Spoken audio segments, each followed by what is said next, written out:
유동인구를 몰고 다니는 스타벅스와 올리브영 바로 옆 상가조차 텅 비어 있는 이곳, 바로 다산 신도시입니다.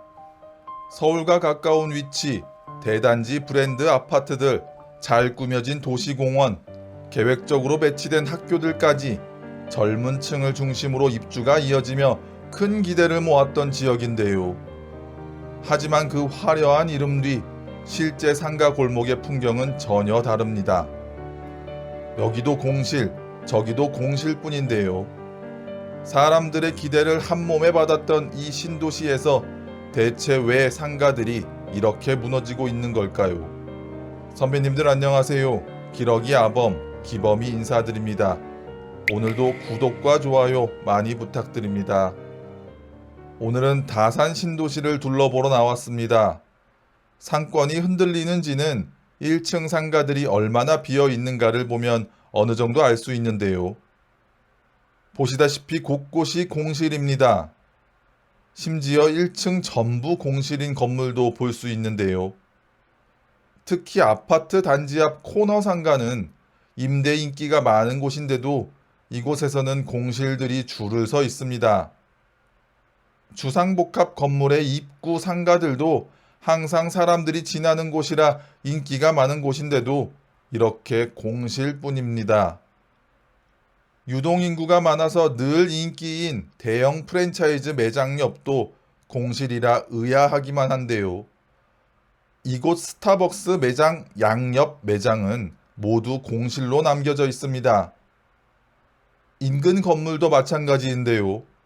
요즘 인기인 올리브영 매장 옆도 이렇게 상가가 비워져 있습니다. 이 상가몰은 이용객이 없는지 에스컬레이터도 운영을 하지 않는데요. 2층을 올라가 보니 이유를 알 것 같습니다. 2층에도 공실이 수두룩한 탓이겠죠. 이렇게 보면 마치 유령 도시 같기도 합니다.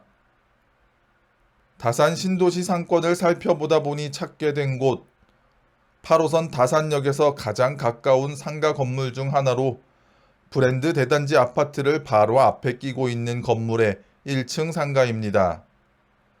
지하철역과 이렇게 가깝고 대단지 배우 수요까지 끼고 있는 자리라면 상식적으로 실패할 이유가 없어 보이는데요. 그러나 지금 이 상가의 입구는 유리문이 깨진 채 낡은 천막천으로 가려져 있습니다. 이곳은 한때 치킨집이 운영되던 상가인데요. 이 상가의 소유주 50대 A씨는 2020년 다산 신도시의 미래를 보고 이 자리를 매입했습니다. 1금융권에서 매입가의 약 70%인 4억 500만 원을 대출받아 이 상가를 매입했는데요. 이후 자금 사정이 어려워졌는지 이 금융권에서 6,500만 원, 지인에게 5천만 원을 추가로 빌렸습니다. 빚 위에 빚을 얹으며 버텨온 셈인데요. 그 이후 결과는 참혹했습니다.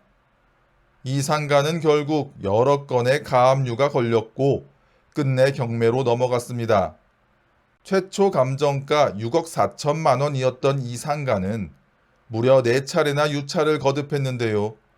지금 이 상가는 감정가의 단 24% 수준인 1억 5천만 원의 경매가 진행되고 있습니다. 6억이 넘는 자산이 4분의 1 토막난 것입니다. 50대 소유주 A씨가 지금 이 순간 흘리고 있을 눈물이 짐작조차 되지 않는데요. 그런데 놀랍게도 무너진 것은 이 상가 하나뿐이 아닙니다. 인근에 위치한 건물, 사람들이 많이 지나는 1층 입구 바로 옆에 또 다른 상가, 감정가는 10억 4천만 원이었는데요.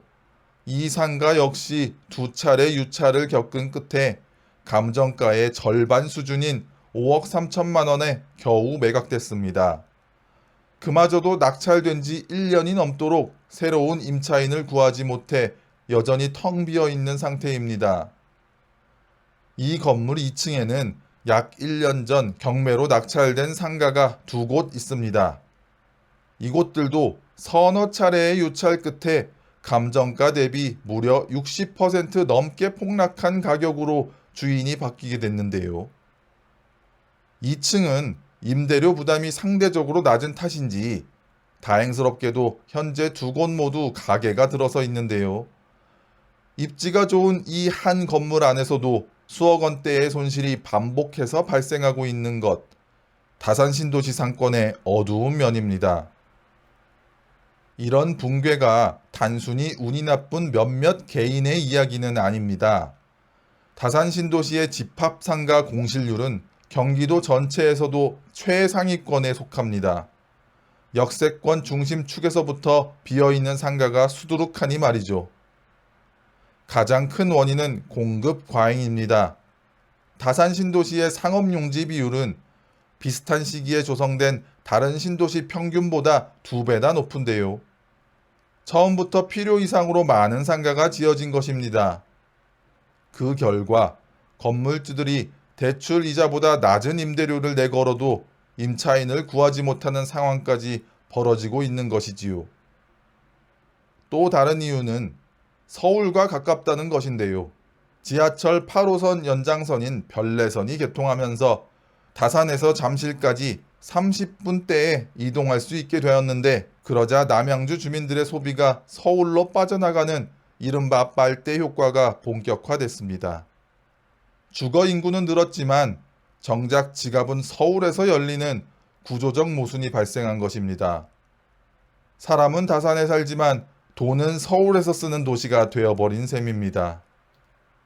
문제는 이 침체가 지금이 바닥이 아닐 수 있다는 점인데요. 다산 신도시 인근에는 개발 면적이 무려 3배나 큰 왕숙지구가 조성되고 있습니다. 왕숙지구가 본격적으로 입주가 시작되면 상가 과잉 공급 문제는 지금부터 훨씬 심각해질 가능성이 큽니다. 전문가들은 다산 신도시에 사람을 끌어모을 수 있는 핵심 시설의 유치나 근본적인 상권 활성화 대책 없이는 이 위기를 해결할 수 없다고 지적합니다. 역세권, 대단지, 신도시 프리미엄, 상가 투자를 결심하게 만드는 이 모든 조건을 갖췄던 다산 신도시. 그러나 그 화려한 조건들은 결국 공급 과잉과 서울행 빨대 효과 앞에서 무력했습니다. 지하철역에서부터 300m, 대단지 아파트 바로 앞이라는 최고의 입지도 50대 상가 소유주 A씨를 지켜주지 못했습니다. 6억 원이 넘는 자산이 1억 5천만 원까지 추락하는 데는 그리 오랜 시간이 걸리지 않았습니다. 신도시라는 이름, 좋은 입지라는 조건만 믿고 뛰어드는 상가 투자가 얼마나 위험할 수 있는지 다산 신도시의 오늘이 우리에게 분명한 경고를 던지고 있습니다. 오늘 영상은 여기까지입니다. 선배님들의 구독과 좋아요, 따뜻한 댓글 하나가 기러기 아범 영상을 완성시킵니다. 공감이 되셨다면 구독과 좋아요 부탁드립니다. 오늘도 함께 해주셔서 감사합니다.